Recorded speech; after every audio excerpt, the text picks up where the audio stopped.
Chapter 5, Worms, Snakes, and Periwinkles. That night, flipping around in Low, Petra was more and more amazed. She had never seen a book like this. It was, first of all, peppered with quotes from journals and newspapers around the world. There was the London Times, the Quebec Daily Mercury, the New Zealand Times, the Woodbury Daily Times, the New York American, the Gentleman's Magazine, the Ceylon Observer. The list went on and on. There were hundreds of stories of bizarre happenings, many of them similar. Venomous snakes dropped into backyards in Oxfordshire, England. Red and brown worms fell with snowflakes in Sweden. Bushels of periwinkles fell from the sky on Cromer Gardens Road outside Worcester, England. Luminous floating lights traveled slowly over open land in North Carolina and in Norfolk, England. Wild animals turned up where they shouldn't have. People disappeared and then were found far away, disoriented and confused. There were crashes and explosions that no one could explain. Fort had apparently spent 27 years going through old newspapers and libraries. He had copied out thousands of articles about unexplained goings-on. It is the profound conviction of most of us that there never has been a shower of living things, but some of us have been educated by surprises out of much that we were absolutely sure of.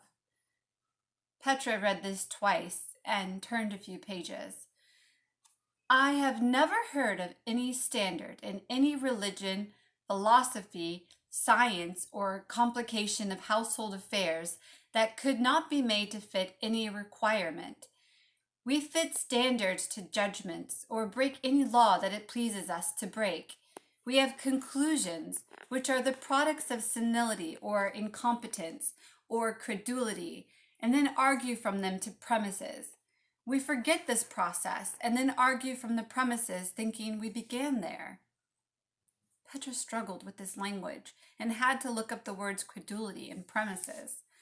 Rereading each sentence in pieces, she began to get a grip on what Fort was saying. Depending on how you looked at things, your world could change completely. His thought was that most people bent over backward to fit everything that happened to them into something they could understand.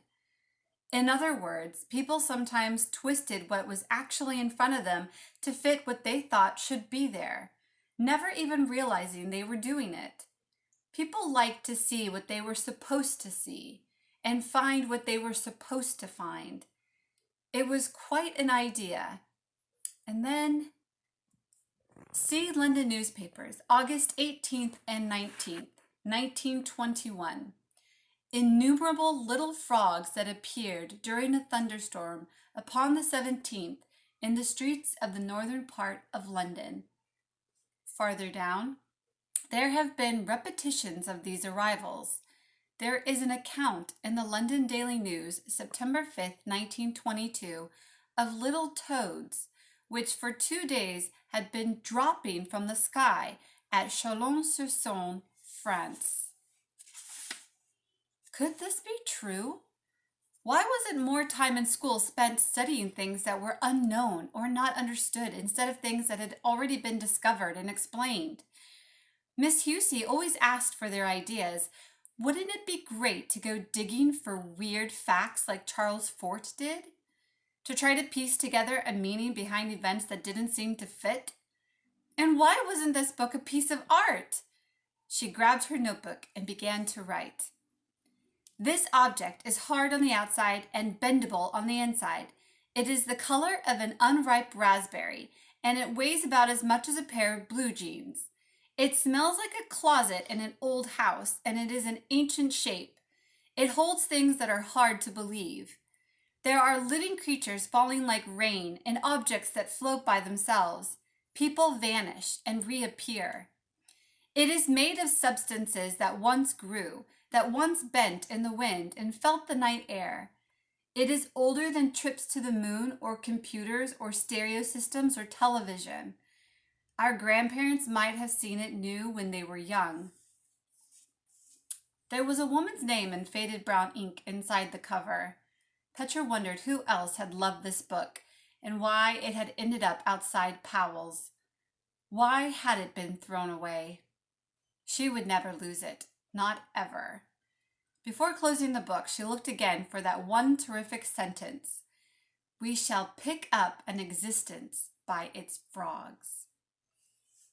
Hours later, under a sliver of moon, Petra was almost asleep.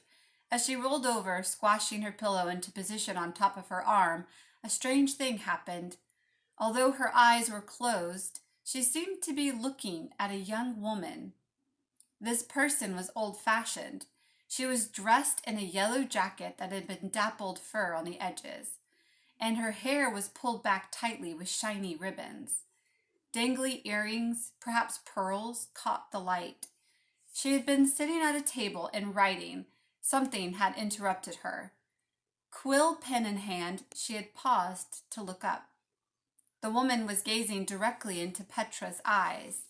Her expression was knowing, filled with kindness and interest, and she had the look of someone who understood without being told. Petra found herself soaking up every detail of the image. Although the room was dark, light touched the metal fastenings on a wooden box, a fold of blue cloth on the table, the curve of the woman's forehead, the creamy lemon of her jacket.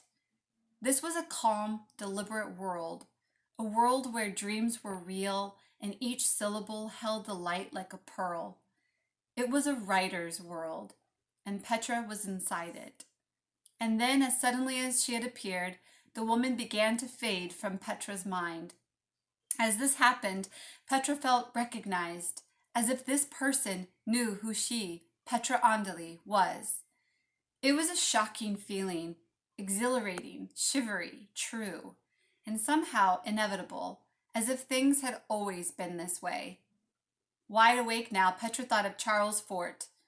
Was he responsible for the woman's visit? Had he brought them together, educated by surprises? Fort understood what Petra had often felt. There is much more to be uncovered about the world than most people think. If she'd had any idea how much more, Petra wouldn't have slept at all that night. And here's a picture for you guys.